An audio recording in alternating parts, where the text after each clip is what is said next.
কাঁকড়া এনেছি বাজার থেকে। আর এই কাঁকড়াগুলো উঠেছে, এগুলো ভালো, এই যে শ্যাওলা, এগুলো ভালো করে পরিষ্কার করতে হবে। আমার কাঁকড়া খেতে খুব ভালো লাগে। আর আমি সমুদ্রে, মানে কাঁকড়া খাওয়ার জন্য, মানে সমুদ্রের টানে আমি সমুদ্রে যাই না, কাঁকড়া খাওয়ার জন্য আমি সমুদ্রে যাই।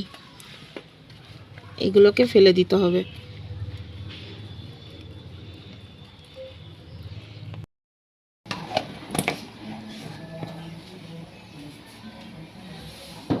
রান্নার কড়াইয়ে ভালো করে তেল দিয়ে দিলাম যাতে রান্নাটা টেস্টি হয়। আজকে আমরা দেখাবো ক্র্যাব কষা।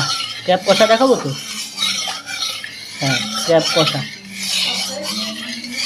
বাজার থেকে এই ক্র্যাবগুলো কিনে আনা হয়েছে আজকে, দেখেই টেস্টি মনে হচ্ছে।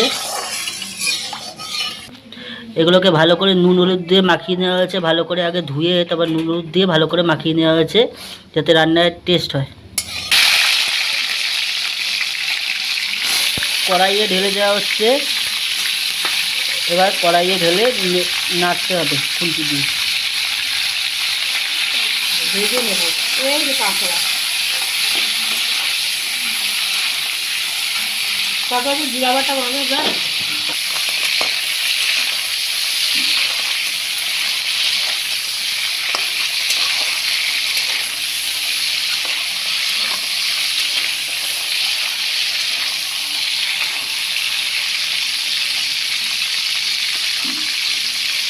কাঁকড়াটা ভাজা হয়ে গেছে হালকা করে, আমি তুলে রাখবো।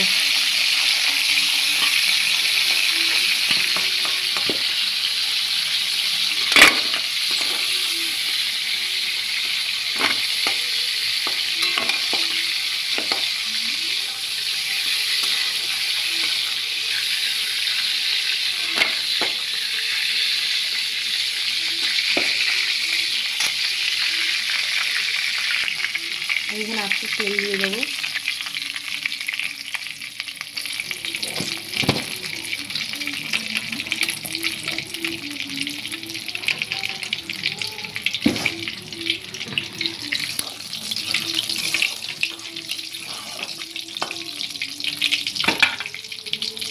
জিরে, তেজপাতা, শুকনো লঙ্কা আর জিরে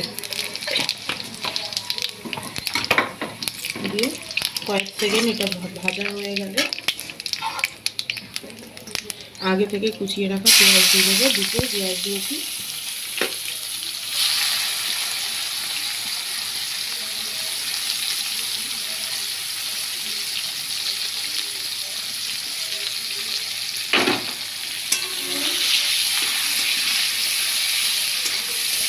এটা আমি হচ্ছে করবো দীঘার স্টাইলে কাঁকড়া কষা।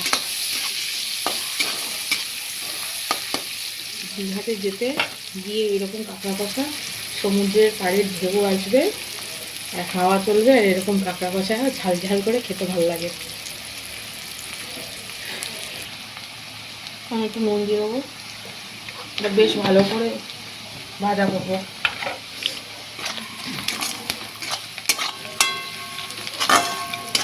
ভাজা হোক যতক্ষণে আদা, শুকনো লঙ্কা আর রসুনটা বেটে নিয়ে আসি। দেখতে পাচ্ছ লাল করে ভাজা হয়ে গেছে পেঁয়াজটাকে। এর মধ্যে আমি একটু টমেটো দিয়ে দেবো। টমেটোটা খুব মিষ্টি।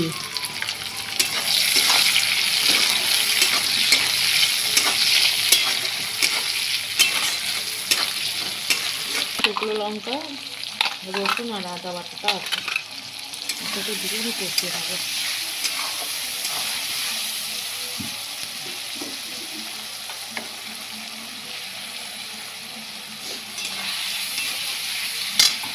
দেবো হলুদ,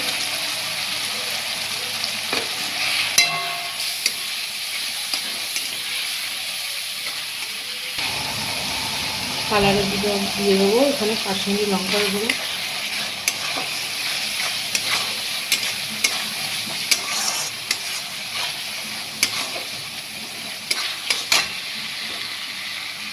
দিয়ে দেবো এটা কাঁকড়া কষা।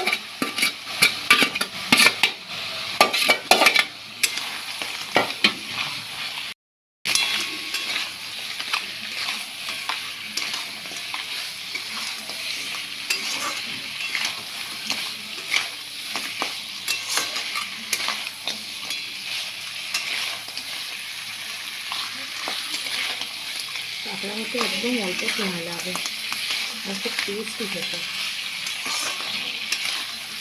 আলু দিয়েও করা যায়, আলু দিয়ে কষা, কিন্তু আমি আলু দিয়ে কষা করবো না।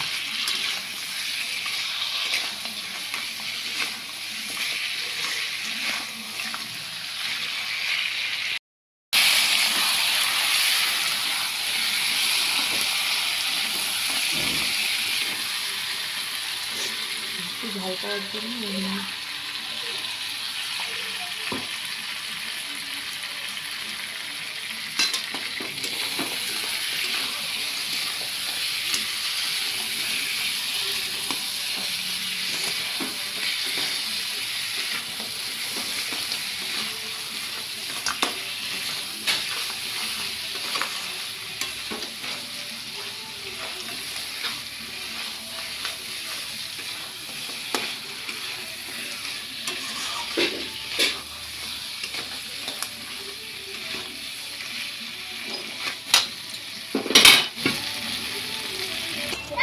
এর মধ্যে কিছুটা পরিমাণ জল দিয়ে দিয়েছি, যাতে ভেতরে নুন মশলাগুলো ঠিকঠাকভাবে ঢোকে।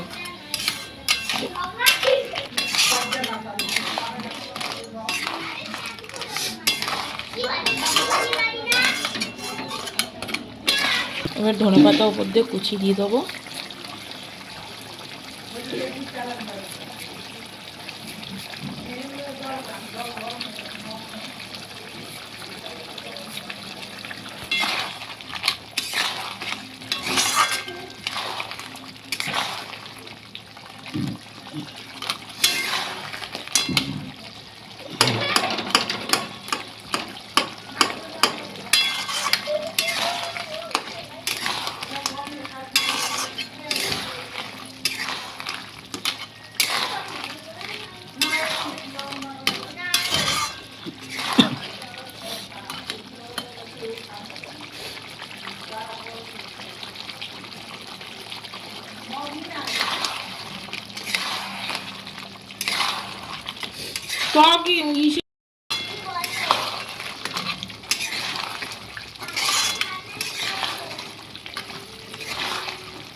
হ্যাঁ, আরে টমেটো এনেছি কি গরম মশলা,